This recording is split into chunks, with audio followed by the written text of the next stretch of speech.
আসসালামু আলাইকুম। আপনার উপর শান্তি বর্ষিত হোক। প্রিয় সত্যান্বেষী, খতমে জামালির সত্য ও সুন্দরের ভুবনে স্বাগতম। আসলে জীবনকে সুন্দর করার জন্য প্রয়োজন কোরআনের জ্ঞান। আল্লাহ নিজেই বলেছেন, আমি কোরআনকে খুব সহজ করে দিয়েছি যাতে করে তোমরা এর শিক্ষা মনে রাখতে পারো। হে মানুষ, তুমি কি এর শিক্ষা হৃদয়ে ধারণ করবে না? সূরা কামারের 17, 22, 32 ও 40 নম্বর আয়াতে 4 বার আল্লাহ এই একই কথা বলেছেন। আসুন আমরা কোরআনের শিক্ষাকে হৃদয়ে ধারণ করার জন্যে পুরোপুরি মনোনিবেশ করি। আর এই প্রয়াসে আমি শহীদ আল বুখারী মহাজাতক আপনার সাথে রয়েছি। হালকাভাবে চোখ বন্ধ করুন, নাক দিয়ে লম্বা দম নিন, ধীরে ধীরে মুখ দিয়ে দম ছাড়ুন।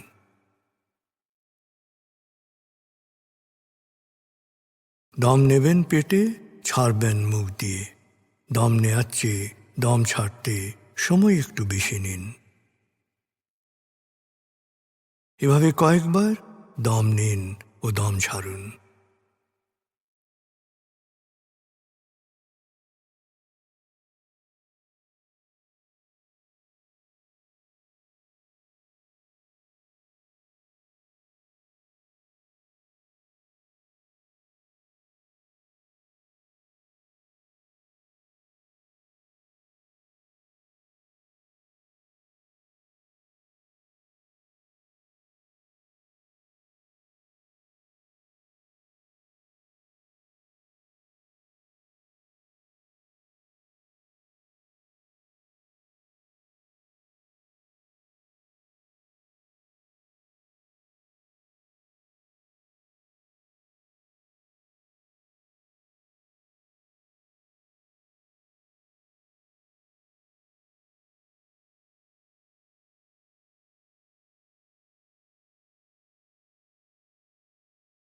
এবার দম স্বাভাবিক হতে দিন। এবার নাক দিয়ে ধীরে ধীরে দম নিন, নাক দিয়ে ধীরে ধীরে দম ছাড়ুন।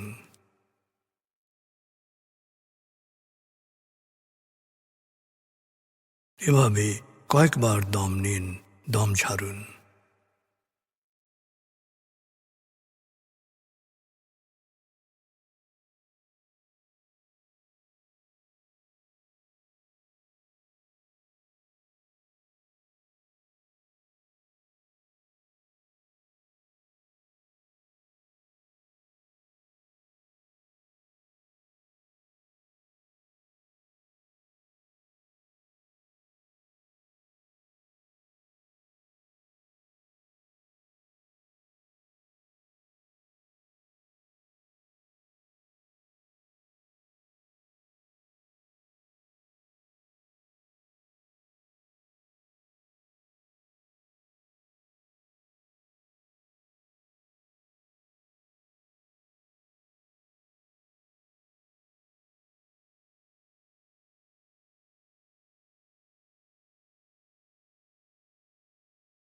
এখন দম স্বাভাবিক হতে দিন।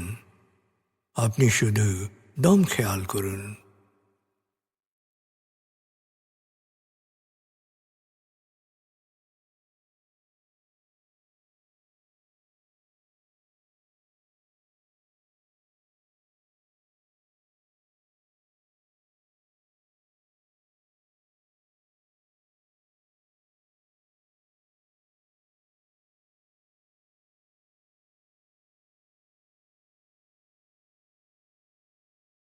প্রিয় সত্যান্বেষী, এবার আমরা ডুবে যাব সূরা ফাতিহার তেলাওয়াত ও মর্মবাণীতে।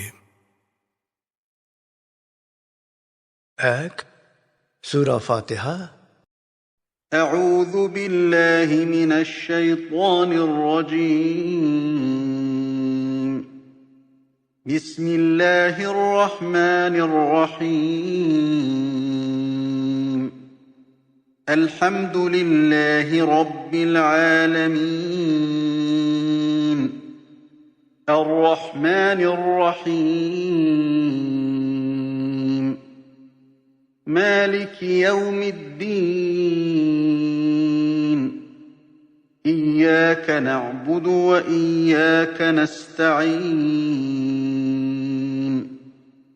اهدنا الصراط المستقيم صراط الذين أنعمت عليهم غير المغضوب عليهم ولا الضالين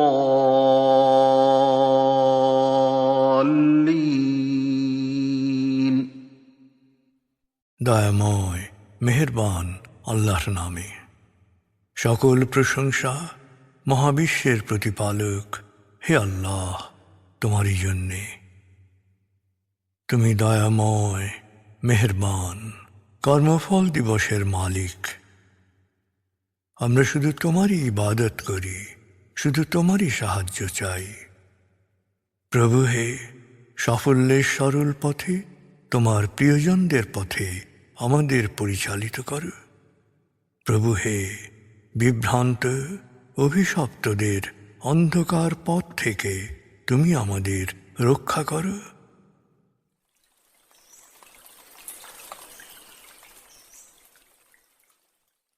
ভাব 114। প্রিয় সত্যান্বেষী, ভাব 113 আয়াতগুচ্ছে আমরা শুনেছি বেদুইনদের জিহাদ থেকে অব্যাহতি পাওয়ার অজুহাত প্রসঙ্গ। ভাব 114 আমরা শুনব সূরা তওবা 100 থেকে 110 আয়াতের তেলাওয়াত ও মর্মবাণী। এই আয়াতগুচ্ছে মূলত যাকাত প্রসঙ্গ এবং নামাজের জন্য উপযুক্ত মসজিদের বর্ণনা দেয়া হয়েছে। 9 সূরা তওবা। والسابقون الأولون من المهاجرين والأنصار والذين اتبعوهم بإحسان رضي الله عنهم ورضوا عنه وأعد لهم جنات تجري تحتها الأنهار خالدين فيها أبدا ذلك الفوز العظيم وممن حولكم من الأعراب منافقون ومن أهل المدينة مردوا على النفاق لا تعلمهم نحن نعلمهم سنعذبهم مرتين ثم يردون إلى عذاب عظيم وآخرون اعترفوا بذنوبهم خلطوا عملا صالحا وآخر سيئا عسى الله أن يتوب عليهم إن الله غفور رحيم خذ من أموالهم صدقة تطهرهم وتزكيهم بها وصل عليهم إن صلاتك سكن لهم والله سميع عليم ألم يعلموا أن الله هو يقبل التوبة عن عباده ويأخذ الصدقات وأن الله هو التواب الرحيم وقل اعملوا فسيرى الله عملكم ورسوله والمؤمنون وستردون إلى عالم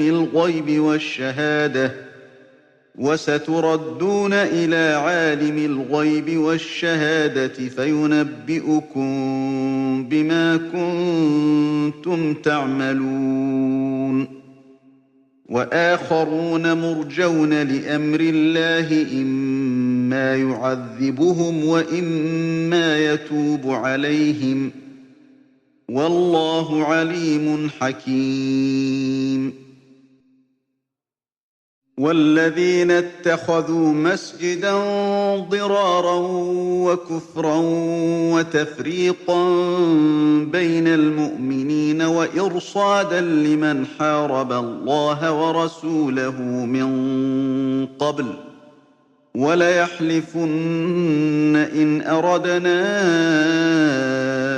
إلا الحسنى والله يشهد إنهم لكاذبون لا تقم فيه أبدا لمسجد أسس على التقوى من أول يوم أحق أن تقوم فيه رجال يحبون أن يتطهروا والله يحب المطهرين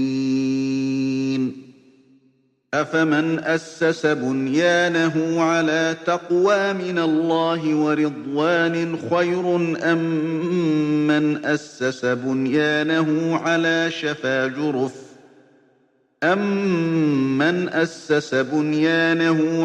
شفا جرف هار فانهار به في نار جهنم والله لا يهدي القوم الظالمين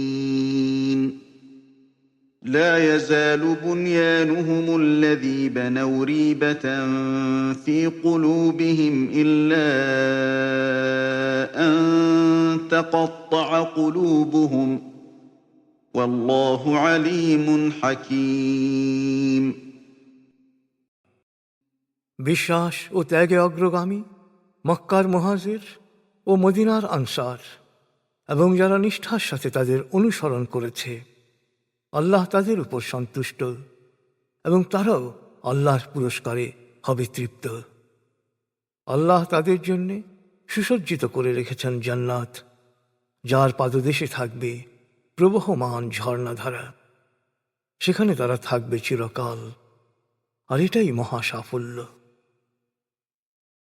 তোমাদের চারপাশে থাকা বেদুইন ও মদিনাবাসীদের কেউ কেউ মুনাফিকি বা কপটতায় ওস্তাদ। হে নবী, যদিও তুমি সব সময় ওদের ব্যাপারে সচেতন নও, কিন্তু আমি ওদের ব্যাপারে সব সময় সচেতন। আমি ওদেরকে এ দুনিয়ায় দ্বিগুণ শাস্তি দেব, আর আখিরাতের কঠিন আযাব তো ওদের জন্যই অপেক্ষা করছে। আর কিছু মানুষ নিজেদের অপরাধ স্বীকার করেছে। এরা বিশ্বাস ও সংশয়ের দোলায় পড়ে ভালো কাজ আর মন্দ কাজকে মিশিয়ে ফেলার পর অনুশোচনা ও তওবা করেছে। আল্লাহ তাদেরও ক্ষমা করতে পারেন, কারণ আল্লাহ অতীব ক্ষমাশীল, পরম দয়ালু। হে নবী, তুমি তাদের ধন সম্পত্তি থেকে যাকাত গ্রহণ করে তাদেরকে পবিত্রতা ও পরিশুদ্ধির পথে এগিয়ে দাও। তুমি তাদের জন্য দোয়া করো এবং তোমার দোয়া তাদের অন্তরকে প্রশান্ত করবে। নিশ্চয়ই আল্লাহ সব শোনেন, সব জানেন।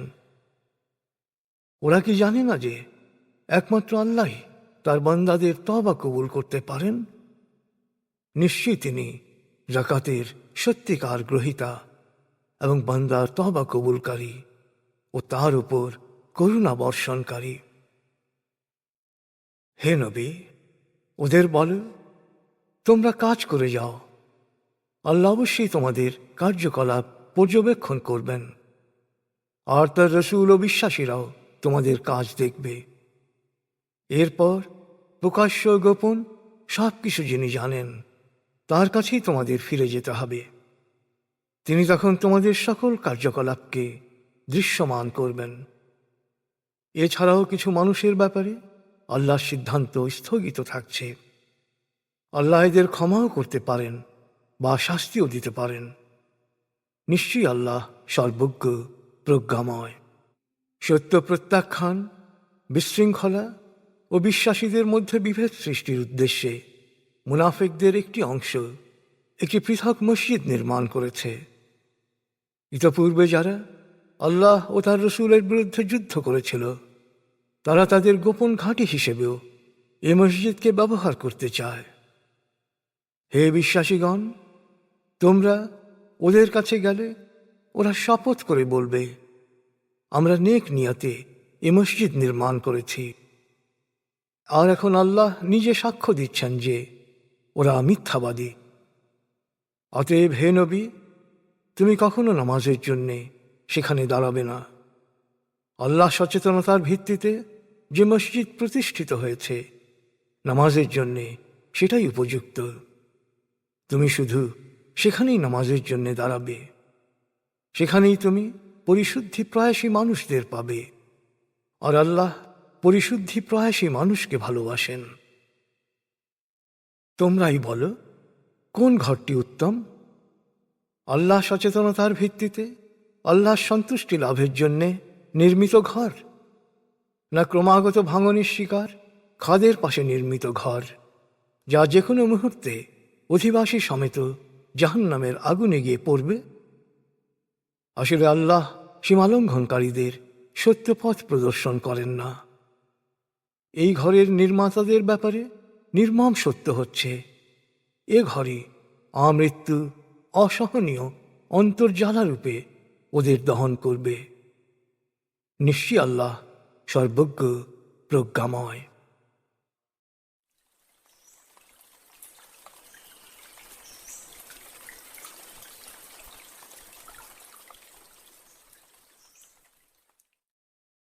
প্রিয় সত্যান্বেষী, এবার আজকের আয়াতগুচ্ছ থেকে একটি পয়েন্ট নিয়ে ভাবুন, যা আপনি অনুসরণ করার চেষ্টা করবেন।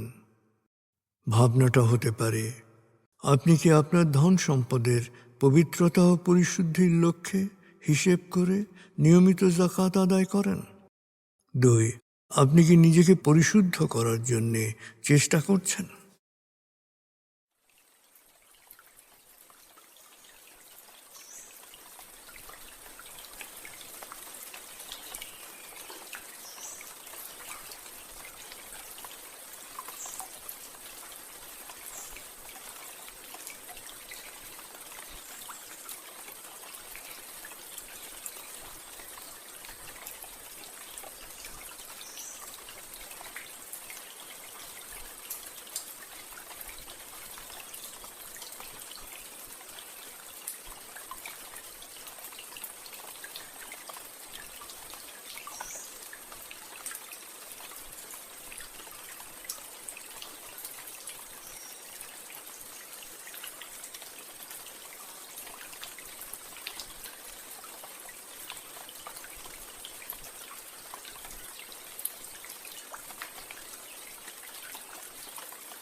প্রিয় সত্যান্বেষী, কোরআনের মূল শিক্ষা শুকরিয়া ও দোয়া। প্রভু আপনাকে যা দিয়েছেন সেই জন্যে বারবার কৃতজ্ঞতা প্রকাশ করুন, তাকে হৃদয়ের গভীরে স্মরণ করুন।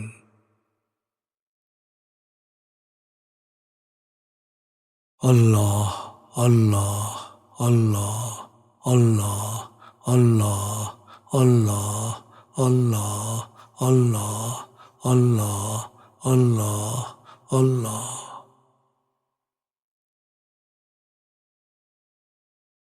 আস্তাগফিরুল্লাহ আস্তাগফিরুল্লাহ আস্তাগফিরুল্লাহ আস্তাগফিরুল্লাহ আস্তাগফিরুল্লাহ আস্তাগফিরুল্লাহ আস্তাগফিরুল্লাহ আস্তাগফিরুল্লাহ আস্তাগফিরুল্লাহ আস্তাগফিরুল্লাহ আস্তাগফিরুল্লাহ।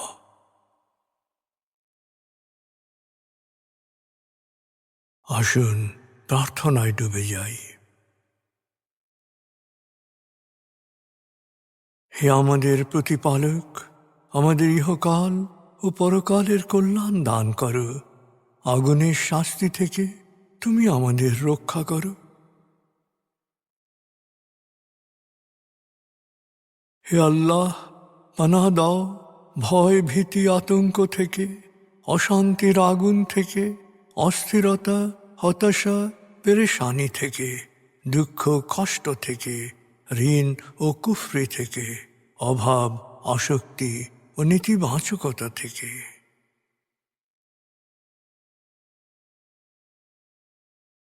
হে আমাদের প্রতিপালক, আমাদের বেহিসাব রিজিক দান করো।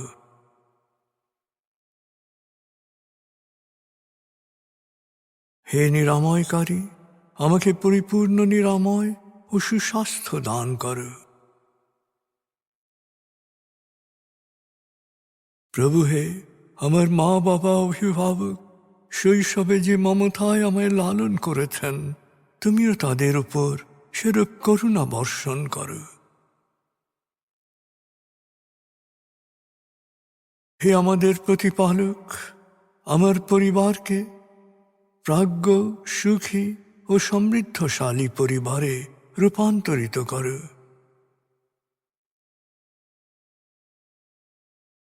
হে করুণাময়, আমাদের কোয়ান্টাম ফাউন্ডেশনকে, আমাদের সংঘকে তুমি কবুল করো। সংঘের প্রতিটি কাজে প্রবৃদ্ধি দান করো। সংঘের সবার উপর তোমার রহমত ও করুণা বর্ষণ করো।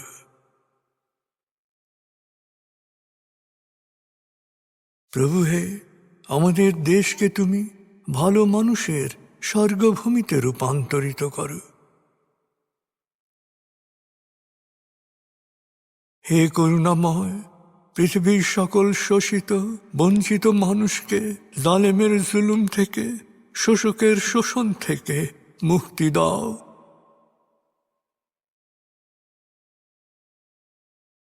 প্রভু হে, ভালো ভাবা, ভালো বলা, ভালো করা ও ভালো থাকার অফুরন্ত শক্তি আমাকে দাও। আমি যেন সব সময় নিজের অন্যের যত্ন নিতে পারি। প্রভু হে, আমাকে বিশ্বাসী সৎকর্মশীল সংঘবদ্ধ মানুষ হিসেবে মৃত্যু দান করো।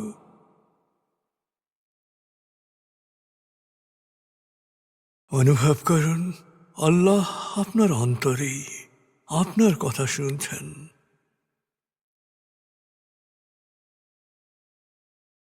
আল্লাহ আল্লাহ আল্লাহ আল্লাহ আল্লাহ বলতে বলতে মনের সকল আকুতি তাঁর কাছে পেশ করুন।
এবার মনে মনে বলুন, দয়াময় তুমি মহান, সর্বশক্তিমান, আমি তোমারই দাস, আমি তোমাতেই সমর্পিত। দয়াময় তুমি মহান, সর্বশক্তিমান, আমি তোমারই দাস, আমি তোমাতেই সমর্পিত। দয়াময় তুমি মহান, সর্বশক্তিমান, আমি তোমারই দাস, আমি তোমাতেই সমর্পিত।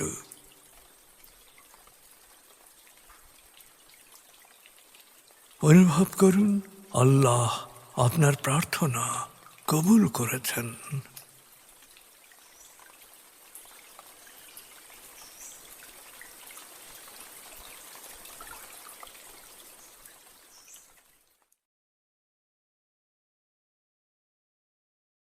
এবার লম্বা দম নিন, 0 থেকে 7 গণনা করে স্বাভাবিক জাগ্রত অবস্থায় চলে আসুন। আপনার জীবন সুন্দর হোক, সফল হোক। খুদা হাফিজ। আসসালামু আলাইকুম। আপনার উপর শান্তি বর্ষিত হোক।